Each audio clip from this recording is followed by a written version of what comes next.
Bueno, continuando entonces con esta segunda parte de la clase del día de hoy, vamos a hacer digamos, un recorrido sobre la evolución geológica de Colombia. Bueno, continuando entonces con la temática que venimos trabajando el día de hoy, después de hablar de la metodología, vamos a seguir entonces, digamos, abriendo un panorama hacia la evolución geológica de Colombia, una mirada hacia la geodiversidad. Este fue eh, un proyecto que empezó, digamos, a organizarse a partir del primer encuentro de patrimonio geológico en el Cañón de Río Claro, con una financiación de parte de la Sociedad Colombiana de Geología, la Universidad Nacional, la Universidad de AFID, el Servicio Geológico Colombiano y la Fundación Amazonas. Nosotros nos encontramos enmarcados dentro del grupo de Geología Ambiental y Tectónica, y lo que buscamos en este grupo es contribuir al conocimiento y al origen de la evolución de los Andes del Norte, con el fin de entender el territorio colombiano en su dinámica interna y externa, para dar soporte a la toma de decisiones en el manejo del territorio. Esto va muy acorde al eje estratégico de investigación que tiene la universidad en su itinerario 2030, que es el eje de ambiente, biodiversidad y sistemas naturales. ¿Qué tenemos nosotros? Tenemos un grupo de investigación conformado por todos estos investigadores. Hace 3 meses yo venía coordinando el grupo de investigación. El grupo de investigación tiene más de 30 años. Todos los profes que estamos acá hacemos parte del Departamento de Ciencias de la Tierra de la Universidad de AFIT. Estamos enmarcados dentro del itinerario 2030, que nos lleva a aprendizaje, descubrimiento y creación con sentido humano, generando alianzas para construir sociedad en un ecosistema inteligente y consciente. Y eso es muy importante porque todo lo que nosotros hacemos acá, ya sea geología básica y aplicada, y que tiene que ver con la dinámica interna y externa de los Andes, nos permite entender la temporalidad, la distribución espacial y cuantificación de los procesos geológicos, cualquiera que sea: el plutonismo, el vulcanismo, el metamorfismo, la sedimentación, los climas, la deformación dúctil y frágil. Y digamos que venimos últimamente trabajando mucho en las adaptaciones de todo lo que es la geología del cuaternario. Y ese es digamos, el fuerte de nuestro grupo, es tratar de movernos desde la parte interna de la Tierra hasta la parte externa de la Tierra, complementado pues con el grupo de investigación de hidrología de los Andes del Norte, que ya se encarga de la interacción mares, ríos, acuíferos. Y digamos que en una relación muy cercana con ese grupo tenemos lo que es la geotermia, que viene a ser esa interacción de los flujos de calor a lo largo pues del interior de la Tierra, y que pueden estar interactuando con esos acuíferos profundos que se encuentran en la Tierra. Tenemos que recordar que Colombia es catalogado como un país mega diverso, y lo mismo podríamos decir que somos mega geodiversos, es decir, eso nos condiciona en cuanto a la ocupación del territorio. Estamos pues en los Andes del Norte, donde tenemos una alta sismicidad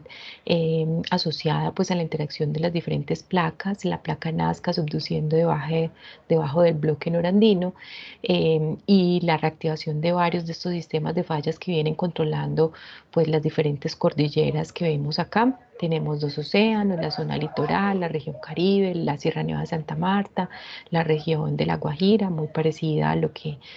también se encuentra en Venezuela, la Orinoquía y la Amazonía, dentro de un clima tropical que añade, digamos, una dificultad mayor para poder entender los procesos geológicos en el trópico. Pues se hace cada vez más, un poco más difícil comparado con los procesos geológicos en otras latitudes. Dentro de la línea de geodinámica interna de los Andes del Norte, pues la idea es entender cómo se da esa interacción magma-basamento, pues obviamente relacionada con una serie de procesos de subducción desde el precámbrico hasta el cuaternario, que generan plutonismo y vulcanismo. y que a su vez estos procesos van de la mano con procesos orogénicos que nos generan pues los procesos metamórficos a nivel regional, y la interacción de estos plutones con esos orógenos pues nos generan ese metamorfismo de contacto, y todo esto de la mano de una gran deformación dúctil en la zona baja de la corteza y frágil en la zona más superficial, y como habíamos dicho, esa interacción de los flujos de calor que no solamente nos gobiernan los plays geotérmicos, sino la geología económica. En cuanto a la parte externa, pues trabajamos entonces en cómo se generan esas cuencas sedimentarias alrededor de estos orógenos andinos, también cómo se da esa deformación frágil, esa interacción de los acuíferos más someros y también los flujos de calor, y todo lo que tiene que ver la interacción del vulcanismo y la geología del cuaternario con las formas del paisaje que vemos actualmente. Y esto dentro de lo que venimos estudiando de la mano de Andrés, pues es todo lo que tiene que ver con paleoclimatología y paleoclima ecología. Entonces, en esta parte, pues digamos que todos contribuimos a la evolución y al entendimiento tectonoestratigráfico de esas cuencas sedimentarias, entender los patrones de diversidad neotropical en el Cenozoico, a entender cómo se da la evolución del paisaje en el largo, mediano y corto plazo, que finalmente nos ayuda a entender o a mejorar esa gestión del riesgo asociado a los diferentes fenómenos naturales. Y la última eje de investigación que viene conformándose obviamente como un legado del profesor Michel Hermelin, que pues fue el fundador del grupo y que además pues hizo parte de la carrera de geología desde sus inicios, y que él fue una de las primeras personas que compiló en el libro de Springer esas maravillosas formas que conforman el paisaje colombiano. Y eso nos ha llevado a evolucionar a darle una cuantificación en términos de patrimonio geológico, es decir, la importancia que tienen esos paisajes, de tratar de entender cómo hacemos para conservarlos, digamos, de igual forma que hacemos con la biodiversidad, y a generar georrutas o itinerarios científicos, que es algo de lo que iremos hablando a lo largo de todo el curso. Bueno, entonces entrando un poco en materia, nos encontramos en el bloque norandino. Estos son los principales dominios tectónicos según CEDIEL del 2003, modificado en el 2019, que seguramente vamos a llevar en paralelo con esos bloques que también propone el Servicio Geológico en su libro del 2019 a 2020. Realmente los límites no son tan diferentes, aquí simplemente una forma como de acercarnos al paisaje del oriente al occidente. Tenemos toda esta zona gris que corresponde a la zona de formación del borde llanero, que vamos a llamarlo como la falla de Guaycáramo, o las fallas del borde llanero, que nos va a marcar un cambio entre lo que es el escudo de Guyana, que ustedes recuerdan la definición de escudo como, digamos, esas partes más antiguas que hacen parte de los cratones. Entonces el escudo de Guyana hace parte del cratón amazónico, y si nos vamos yendo hacia el oriente, hacia el occidente, pues tenemos todo lo que es la cordillera oriental y central, con una falla muy importante que es la falla palestina, que nos va a marcar el límite geográfico actual entre el Valle del Magdalena y la Cordillera Central, y después encontramos la falla romeral, que nos va a marcar ese dominio de afinidad oceánica que se viene construyendo hacia el occidente, que va a ser una dinámica muy importante a partir del Cretácico. Posteriormente la falla Garrapatas, que me va a delimitar, digamos, lo que es el bloque Panamá-Chocó, y esta falla romeral que hacia el sur nos marca estos terrenos de afinidad oceánica. Hacia el norte también pareciera que tiene una componente distinta que nos va a marcar la formación de lo que conocemos como el cinturón plegado de Sinú San Jacinto. Y hacia la parte más norte tenemos lo que conocemos como la Serranía de Santa Marta, la Serranía del Perijá, que junto a la Serranía de Mérida en Venezuela y digamos a toda la cuenca de Maracaibo, pues lo que tenemos es algo que se conoce como el bloque Maracaibo, limitado por la falla Santa Marta Bucaramanga y la falla Oca. Y en el número 7 encontramos lo que se conoce como el terreno Guajira, que es, digamos, dentro de todos estos, un terreno que es reconocidamente asociado a la placa Caribe y que se ensambla pues ya muy a finales del Cenozoico. Tenemos la placa Nazca y la placa Caribe hacia el norte de Colombia. Bueno, si nos vamos, digamos que estos son los grandes bloques o dominios tectónicos. Si nos vamos ya al detalle, pues vamos a oír en muchas ocasiones que estos grandes dominios tectónicos están conformados por eh, pequeños bloques estructurales o en algunos casos los llaman terrenos. Vamos a hablar un poco de eso la próxima clase y vamos a ver que se definen varios de estos bloques tectónicos que vamos a ir a entrar en detalle en las próximas clases. Simplemente para que ubiquen estos números, 1 hasta el 25 son las diferentes cuencas andinas aledañas a estos orógenos andinos que tenemos aquí en los Andes del Norte. Bueno, entonces selecciono de una forma lúdica para navegar sobre la geología de Colombia en los viajes que hizo Alexander von Humboldt entre 1799 y 1802. Uno que viene desde Europa, entra por Cumaná, se va por el Orinoco, llega al Brazo Cassiquiare, a San Carlos y se devuelve para llegar a Caracas y devolverse a Caribe, a Cuba. Y el otro que entra en 1802 desde Cuba, por Cartagena, se va por toda la parte andina, por la cordillera oriental y después la cordillera central, se va recorriendo todos los volcanes de la zona ecuatorial hasta el Callao en Lima y se devuelve a Guayaquil para ir hasta México. Estos dos viajes nos van a inspirar de alguna forma a conocer a Colombia de oriente a occidente. Vamos a empezar entonces con ese recuadro naranja. Antes de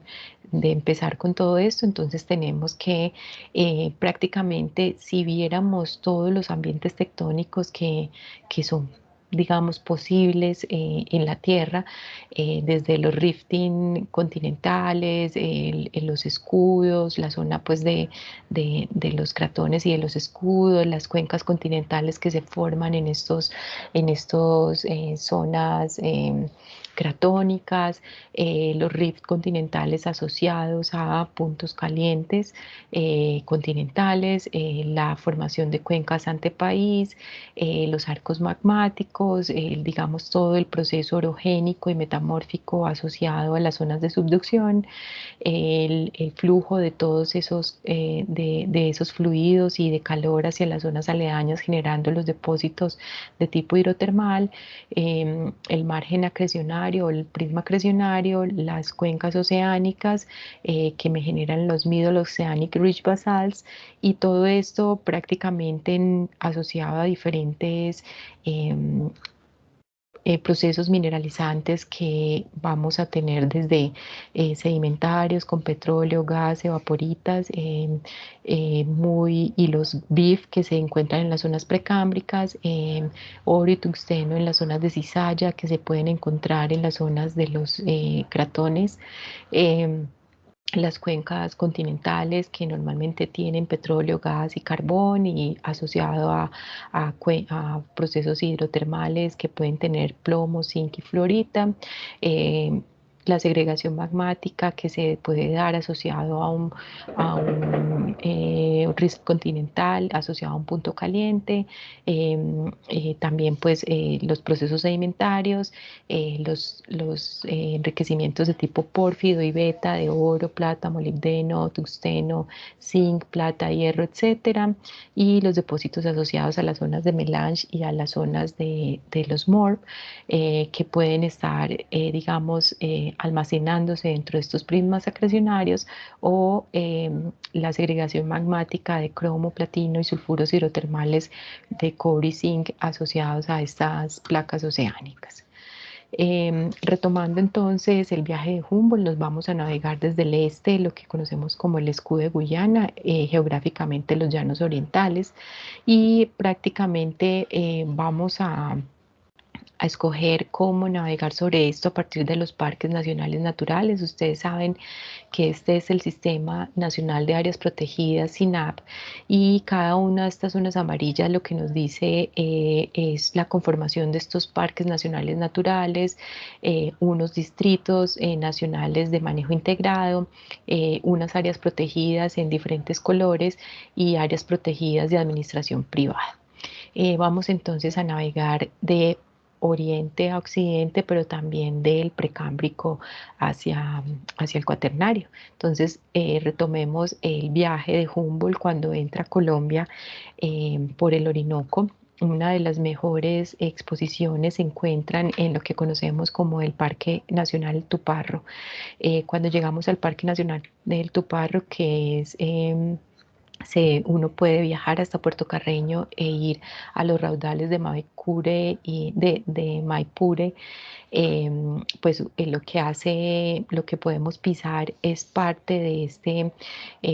magmatismo que se encuentra dentro del cratón amazónico del escudo de Guyana, que tiene una textura muy bonita, que se llama textura Rapakivi, que seguramente ustedes la conocen porque la han venido pisando todos los días de su vida cuando llegan a la universidad, cuando van a la biblioteca. Prácticamente el piso de la biblioteca está conformado por ese granito Rapakivi proveniente de la región más oriental de Sudamérica, que se conoce como el granito de Parguasa en Colombia y en Venezuela. Em, Cuando vamos a esta zona, nos podemos mover ya hacia la zona de Linírida. Estos son los cerros de Mavecure. Los cerros de Mavecure hacen parte de lo que se conoce como el complejo migmatítico de Mitú, que son las rocas más antiguas que se encuentran registradas en Colombia. Están alrededor de 1.700 millones de años, intruidos por este granito Rapakivi, que tiene más o menos 1.500 millones de años. Y si seguimos viajando con Humboldt hasta llegar a la Paporis, él lamentablemente no alcanzó a entrar hacia el Chiribiquete, pero en el Chiribiquete lo que vamos a encontrar son esas grandes columnas sedimentarias que nos muestran una similitud muy grande a lo que se ve hacia Venezuela en la zona de Roraima, de la zona del Salto del Ángel. Si ustedes han visto la película de App, recuerdan que la esposa de App, su sueño era venir a vivir a estos tepuyes, a estas zonas altas de estas mesetas sedimentarias. Entonces, resumiendo, tenemos el complejo migmatítico de Mitú, intruido por el granito de Parguasa, con una sedimentación que se da en los alrededores de unas areniscas cuarzosas, que son las que nos van digamos, a nutrir esas playas a lo largo del Orinoco y de parte del Amazonas, con esas playas totalmente blancas de arenas cuarzosas. Y finalizando, saliéndonos un poco de la excursión de Humboldt, la Sierra Nevada, la serranía de la Macarena, nos permite ver en su basamento rocas también asociadas a este magmatismo y a este metamorfismo precámbrico, con una sedimentación que inicia en el Paleozoico temprano, que tal vez es el primer registro importante de esa expansión de la vida, de este blossoming de la vida que se da en el Cámbrico Ordovícico, lo cual lo convierte en un lugar único en Colombia para poder ver ese registro. Entonces, prácticamente yendo a cada uno de estos lugares podemos viajar desde el Proterozoico hasta el Cámbrico Ordovícico en la parte oriental de Colombia. Y esto, limitado por las fallas del borde llanero, nos conforman lo que conocemos como la Amazonía y la Orinoquía. Aquí la pregunta que les hacía de la sesión anterior es: ¿qué porcentaje de Colombia es el precámbrico? Prácticamente más de la mitad de Colombia está en un basamento precámbrico, pero poco conocemos sobre ese basamento precámbrico. Entonces, esa es la razón por la cual en este curso hacemos un poco más de énfasis en conocer ese precámbrico dentro del contexto del cratón amazónico, digamos, de la evolución del cratón, porque nos permite entonces entender cómo ha sido la formación de la corteza a nivel global y porque entendiendo lo que sucedió en el precámbrico en Colombia nos vamos a dar cuenta de los grandes vacíos de la geología alrededor de pues de más de todo este territorio colombiano, donde seguramente hay grandes, no solamente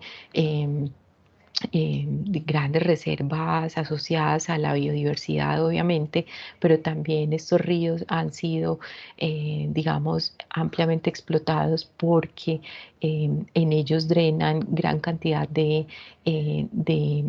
arenas ricas en coltán y arenas negras que van a ser muy importantes para la economía o han sido muy importantes para la economía ilegal. Conociendo,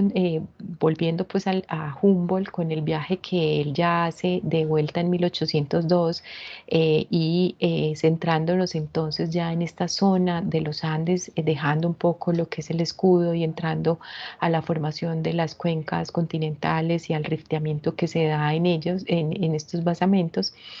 vamos a denominar, a tratar de entender cómo es el origen de los Andes, el origen del nombre de los Andes. Ese significado de los Andes tiene un patrimonio cultural muy bonito del pueblo Llana, donde ellos hablaban en Aymara de Antis, que es montaña que ilumina. Obviamente los glaciares que se encontraban en la zona del Perú y de Bolivia pues daban esa apariencia de montaña que ilumina, y los españoles oían anti y luego antis como una pluralización y ya es Pedro Cieza de León el que empieza a hablar de esa montaña que llaman los Andes y que recorre un sinnúmero de leguas de sur a norte. Ya hacia el 1835 es Charles Darwin el que hace la primera descripción tectónica de los Andes. Ustedes saben que Darwin no era geólogo, pero era, digamos, un evolucionista bastante observador y lo que hace es un sketch digamos, del paso de la cumbre Uspallata, donde empieza a mirar, digamos, los diferentes formas del paisaje y hace trata de hacer algunas, digamos, cortes geológicos que permitían entender de alguna forma la estratigrafía de la zona, teniendo pues no teniendo en cuenta una tectónica de placas, sino digamos una concepción bastante fijista sobre la geología. Para eso entonces vamos también a recorrer el territorio colombiano, lo que es la cordillera oriental. Recuerden que aquí tenemos la falla de Guaycáramo o la falla del borde llanero, esta de acá, y aquí ya empezamos a ver toda la sedimentación que se empieza a dar a lo largo de la cordillera oriental, que tenemos un basamento que digamos es también precámbrico, se ha datado el basamento, lo vemos acá y Cediel lo llama el terreno Chicamocha, de una afinidad de finales del precámbrico distinta a lo que observamos en el escudo de Guyana, según los datos que tenemos de perforaciones de pozo en estos lugares. Entonces, para poder visitar o entender un poco la historia geológica de la cordillera oriental, pues se hace necesario visitar a la Sierra Nevada del Cocuy, donde encontramos un registro sedimentario desde el Paleozoico hasta el Cenozoico, digamos, es la secuencia más completa de las cuencas de la cordillera oriental, que nos relatan esas cuencas sin rift y antepaís y que nos relatan esas grandes transgresiones y regresiones marinas. Em, Posteriormente nos podemos mover un poco más al occidente, hacia lo que se conoce como el Cañón del Chicamocha. Seguramente ustedes tuvieron la oportunidad de visitarlo en algunos de los campos, y lo que pueden ver ahí entonces es esa continuidad de esa sedimentación sobre un basamento precámbrico y paleozoico, que nos cuentan esa historia de sedimentación del Jurásico, Cretácico y Cenozoico. El Sumapaz, digamos el Parque Nacional Natural Sumapaz, Humboldt tuvo la oportunidad cuando llegó a Bogotá de conocer estos lugares y ver la sedimentación también continua que se da hacia la sabana de Bogotá, también desde el Jurásico hasta el Cenozoico. Este es un sketch del cañón Río Nevado en la zona de la serranía del Cocuy. Aquí pueden observar lo que se muestra como un basamento predevónico con un metamorfismo de bajo grado, digamos un metamorfismo del Paleozoico inferior, la secuencia del Paleozoico medio, de sedimentaria marina, posteriormente unos conglomerados y areniscas en el Cretácico inferior y el Cretácico superior, hasta el Cenozoico, mostrando esa sedimentación con un pequeño hiato entre el Paleozoico y el Cretácico.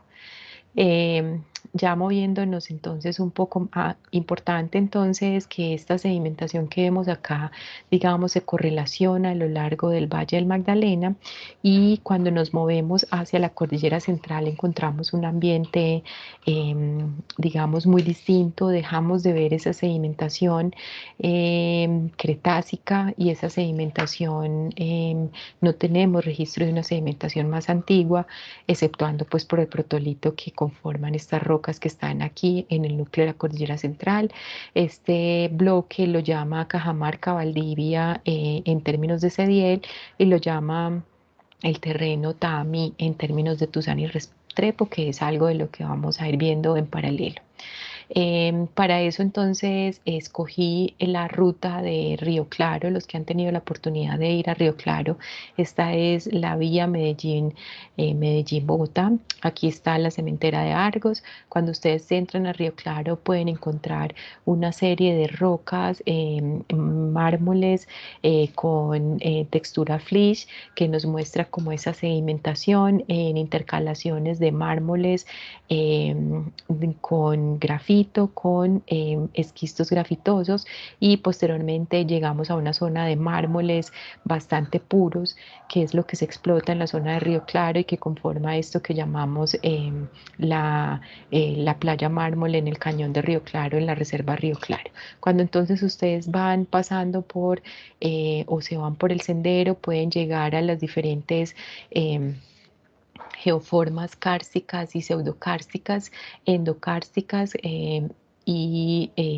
que nos permiten ver, y exokársticas, que nos permiten ver los Kegel o los cerros Pepino, nos permiten ver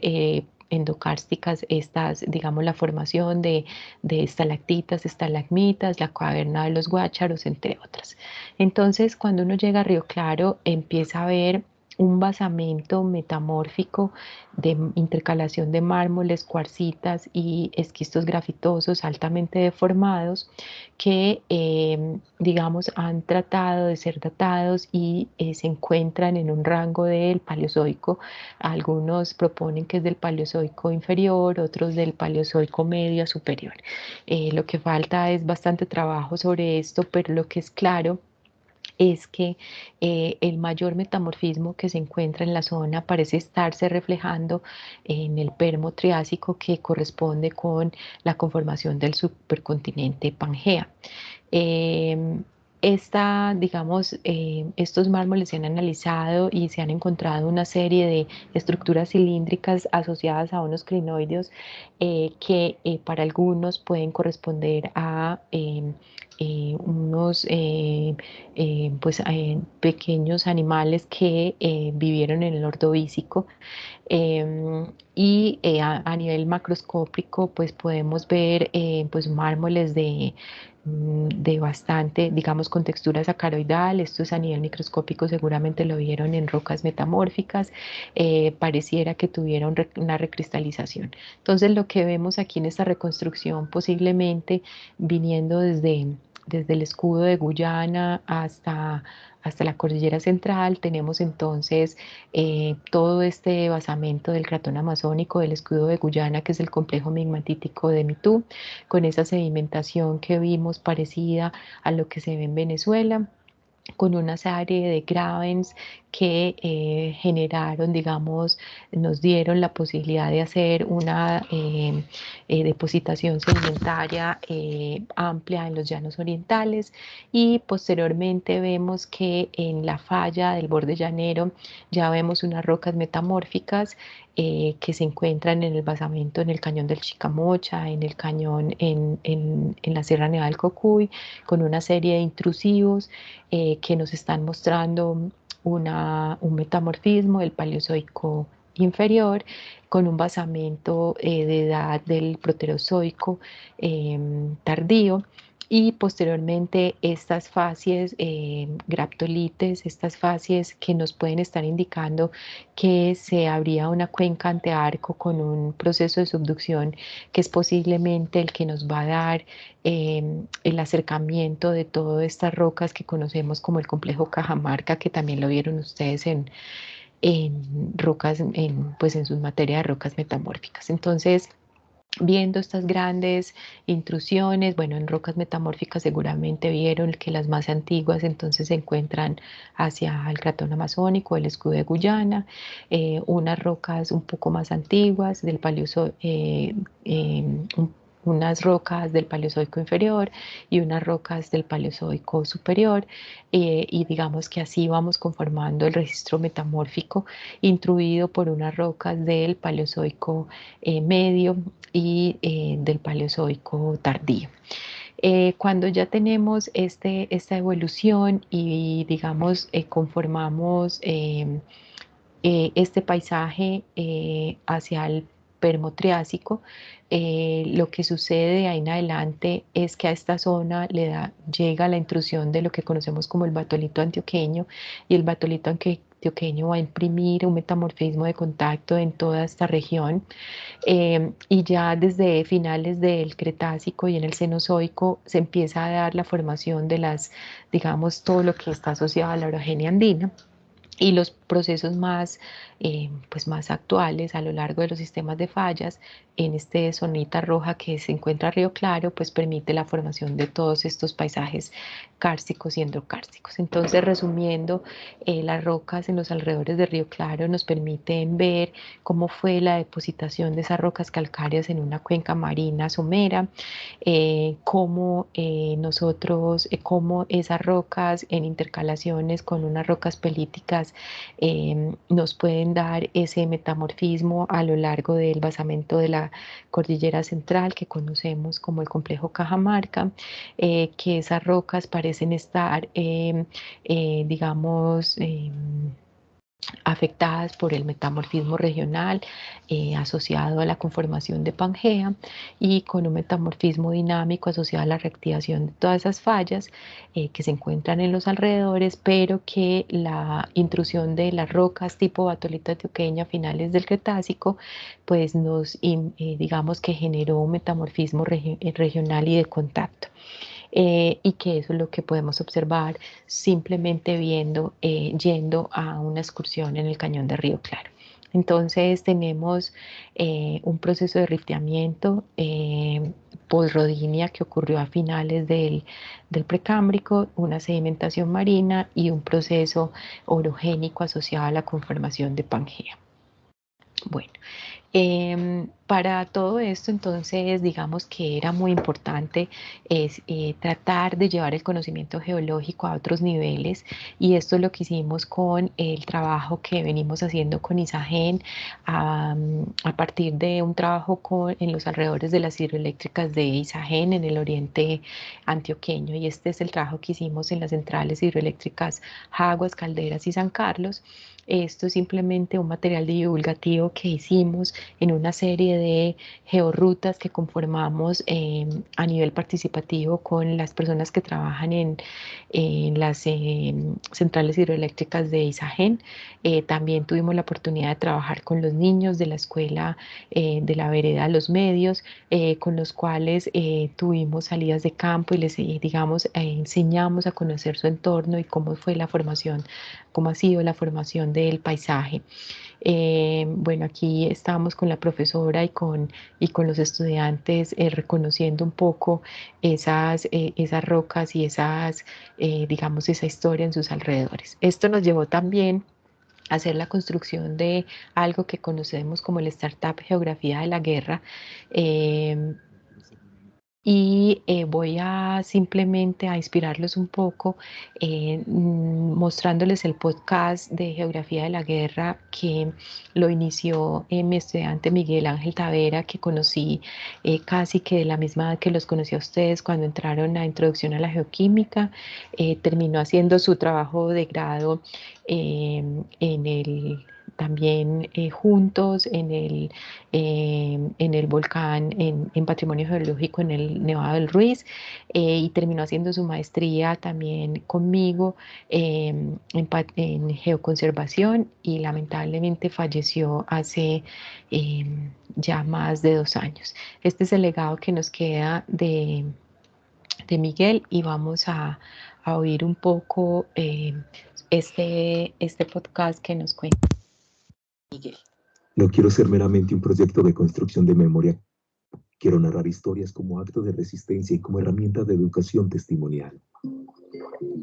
A Miguel lo conocí por esas casualidades bonitas que a veces trae la vida. Yo trabajaba en un proyecto de agricultura orgánica con comunidades campesinas del oriente y nordeste antioqueño. Y a uno de esos encuentros llegó él, con sus conocimientos sobre geomorfología del paisaje, conservación natural y equilibrio del planeta Tierra. Allí estaba, enseñándonos la esencia de la vida, de la evolución que ha tenido la Tierra a través de los años y lo simple que somos la especie humana en comparación con todo el universo que nos rodea. Soy Alviria Henao. Así llegó Miguel Ángel a mi vida.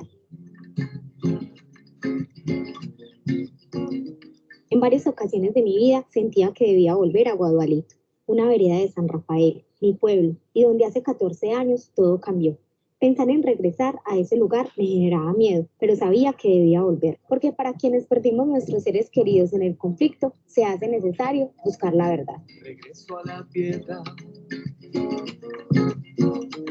sembrar, existir. En una ocasión le conté a Miguel sobre mi vida y lo que quería hacer, y fue en ese momento que conocí su proyecto, Geografía de la Guerra. Él le dio voz a mi relato y vida a Guadualito Orgánico, una bella historia narrada desde el paisaje, las comunidades, el río, la familia, la naturaleza y el conflicto armado.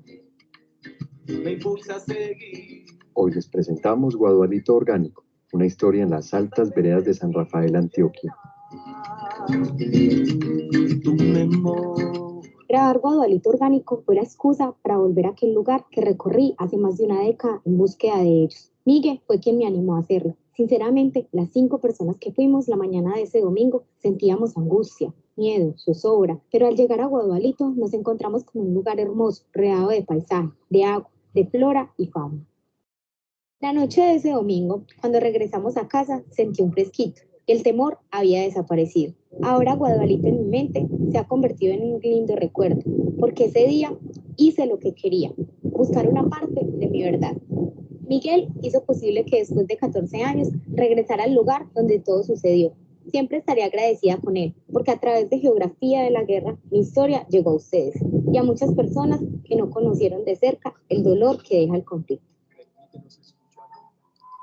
La sola idea de ir a la vereda Guadualito horrorizaba a Alviria, pues solo había acompañado a su papá una vez y recordaba el potrero como una montaña quebrada entre San Rafael y Alejandría, un lugar de esos que rara vez se mencionan, esos lugares que son escenarios de la geografía de la guerra. Sé que muchas comunidades, familias, jóvenes, adultos y niños algún día escucharán los podcasts de Geografía de la Guerra y ese día conocerán nuestras historias, las que solo Miguel Ángel supo narrar. Sé que gracias a él, quienes hemos sufrido el conflicto armado, hoy hacemos memoria y que quienes no lo vivieron lo conocerán, porque ellos también tienen derecho a saber esa parte de la historia de Colombia.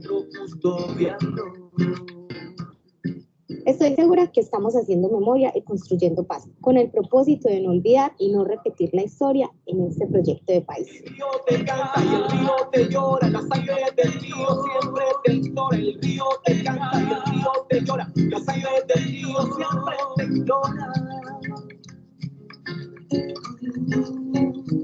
Te implora.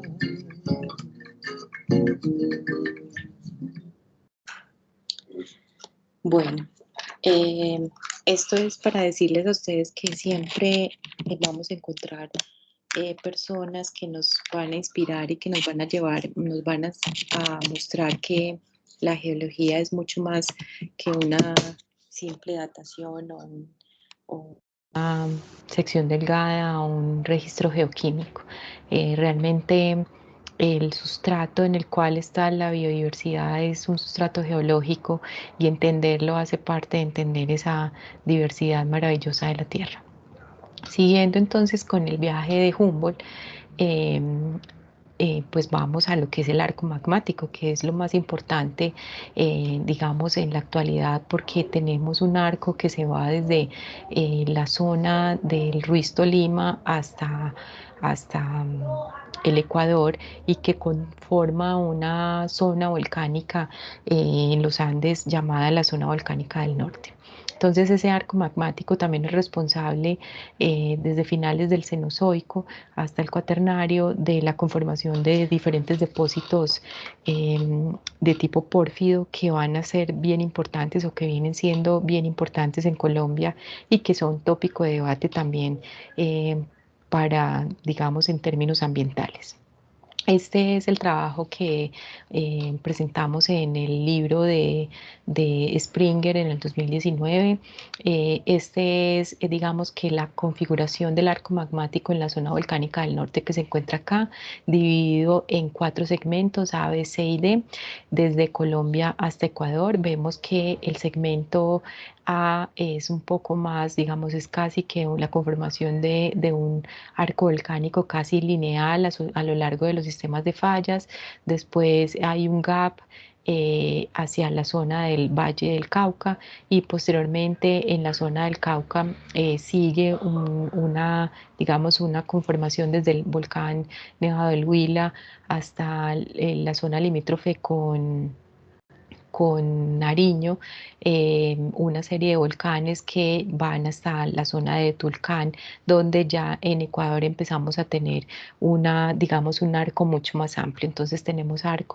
un arco más amplio que vamos a llamar el Volcanic Front y el Rear Arc, y en Colombia tenemos un arco casi lineal, donde vamos a ver también a final de este curso cómo es digamos, las características de este arco magmático. Prácticamente este es un esquema en la parte A, en el sector B y en el sector C en Ecuador, y vemos que lo que vamos a entender es cómo es esa interacción magma-basamento hasta llegar a la superficie en los diferentes sectores volcánicos que acabamos de hablar. También cómo utilizamos la geoquímica isotópica para entender esa interacción magma-basamento y cómo hace la diferencia ese tipo de basamento en la zona volcánica del norte, que es esta que tenemos acá, comparada con la zona volcánica central en los Andes peruanos y de Chile, y la zona volcánica del sur, que está asociada a la zona de Chile y de Argentina. Prácticamente lo que tenemos acá es un modelo que y que ya vienen viendo ustedes desde rocas ígneas, y es cómo se dan esos procesos de transferencia de la placa, los tipos de sedimentos que van a ser transformados al entrar a la placa y cómo ellos transforman el manto y cómo se generan diferentes magmas con diferentes grados de fusión parcial que van a llegar a un basamento donde van a tener una interacción hasta llegar a la superficie. Estos son todos los, digamos, volcanes que Humboldt alcanzó a conocer, digamos, en su paso hacia Ecuador, cuando sale del altiplano cundiboyacense, se viene y pasa al lado del complejo Ruiz Tolima y describe cómo se observan esos, digamos, esas zonas nevadas del Parque Nacional Los Nevados. Tiene la oportunidad de pasar cerca a Neiva y a esta zona donde alcanza a ver las cumbres nevadas del volcán Nevado del Huila y después se atraviesa yendo hacia Popayán por cercanías del volcán Puracé, el volcán Galeras hasta seguir hasta Ecuador. Todos estos volcanes hacen parte de la zona volcánica del norte y son volcanes de tipo estratovolcán que se han destruido y se han vuelto a construir a lo largo de la historia desde hace más o menos 2,5 millones de años. En ese viaje inspirado por Humboldt, yo decidí hacer un viaje a Ecuador visitando algunas de las haciendas que Humboldt había conocido. Este también es un sketch que hace Humboldt del Cotopaxi y el Chimborazo, y yo tengo la oportunidad de ir a conocer, de hacer una excursión hacia el Cotopaxi y es allá donde me entero de la muerte de Miguel. En ese recorrido que pensamos en algún momento hacer juntos y que me seguirá acompañando desde el cielo. Por eso, con este homenaje quiero darle las gracias a Miguel por ser parte de mi inspiración y parte de lo que he decidido que como geóloga me corresponde en tratar de mostrarle la belleza de la geología no solo a las futuras generaciones de geólogos, sino a la comunidad en general. Este es un sketch que nos muestra Humboldt del Chimborazo, donde logra identificar las diferentes especies que se encuentran a lo largo pues del perfil vertical, teniendo en cuenta pues las variaciones climáticas que se dan en el trópico. Volviendo entonces a esto, nos vamos a ir a una zona que Humboldt solo alcanzó a conocer desde este flanco, que es la Sierra Nevada de Santa Marta, en el bloque Maracaibo, y allí prácticamente me encanta hablar de la Sierra Nevada de Santa Marta, y es que todo lo que hemos recorrido el día de hoy en Colombia, la Sierra Nevada de Santa Marta lo tiene todo, desde una parte muy parecida al escudo a una parte precámbrica, tiene registros de ese rifteamiento, de esas cuencas sedimentarias, registro de múltiples arcos magmáticos. Esto es un sketch de la Sierra Nevada de Santa Marta, del bloque Maracaibo, donde vemos que se da como una especie de bloque flotante que se ha montado sobre el escudo de Guyana, que nos comparte una historia desde Venezuela hasta Colombia. Entonces, la conformación de esta serie de cuencas, la cuenca Maracaibo, la conformación de los Andes de Mérida, de la Serranía del Perijá, la conformación de la cuenca Cesar Ranchería, asociado a la evolución de estos orógenos, tanto de la Serranía del Perijá como de la Sierra Nevada de Santa Marta, y los múltiples procesos magmáticos que se vienen ocurriendo desde el Pérmico, Jurásico y hasta el Cenozoico. Con una serie de rocas metamórficas bastante jóvenes comparadas con todo lo que venimos viendo, que es el grupo metamórfico de Santa Marta. Bueno, esta es simplemente una de aquellas imágenes que no volveremos a ver jamás en la Sierra Nevada de Santa Marta, debido pues a todo el proceso del retroceso glaciar, que también es un trabajo que venimos haciendo actualmente desde el punto de vista de geoconservación. Esto es simplemente algunas fotos de las que hemos tomado cuando hemos hecho la salida de campo a esta zona. Eh, las rocas de los batolitos jurásicos en la zona del río Vadillo, las ignimbritas y rocas volcánicas en la zona del río Guatapurí, jurásicas también, las rocas metamórficas paleozoicas en Quebrada Valencia y el magmatismo del batolito de Santa Marta, que incluye estos esquistos de finales del Cretácico y principios del Cenozoico. Y Si nos vamos ya a la parte más norte y unimos lo que ocurre tanto en Cabo de la Vela como en Isla Margarita, pues lo que vamos a encontrar es el registro de esas rocas oceánicas asociadas a la placa Caribe, asociados a las grandes Large Igneous Provinces vienen siendo acrecionadas a lo largo de la margen continental que aún no conocemos muy bien, pero parece haber una serie de bloques que se han venido acrecionando a lo largo del movimiento de esa placa Caribe, y este es tal vez el ensamblaje de un terreno alóctono, pues digamos de los últimos terrenos que se vinieron acrecionando. Entonces, al hacer esa mirada a la geodiversidad de Colombia, nos hace volver a las 4 preguntas importantes que teníamos el día de hoy: es cómo se formó esa corteza de la Tierra, es decir, cómo entendemos esa mitad de nuestro país formándose a la luz de la evolución de los cratones y de la sedimentación en esos cratones. Cómo estas historias de apertura y cierre nos formaron pequeños bloques tectónicos asociados a lo que conocemos como el supercontinente Rodinia y al supercontinente Pangea, y cómo ese proceso de disgregación de Pangea generó grandes invasiones marinas que también fueron asociadas a la explosión cretácica de grandes provincias volcánicas que iban a la par con estas invasiones marinas, y finalmente cuando se da esa inversión tectónica de estos orógenos que venimos formando, que son orógenos que conforman a las precordilleras y que ya desde finales del Cretácico y en el Cenozoico nos dan las formas actuales que tenemos de las cordilleras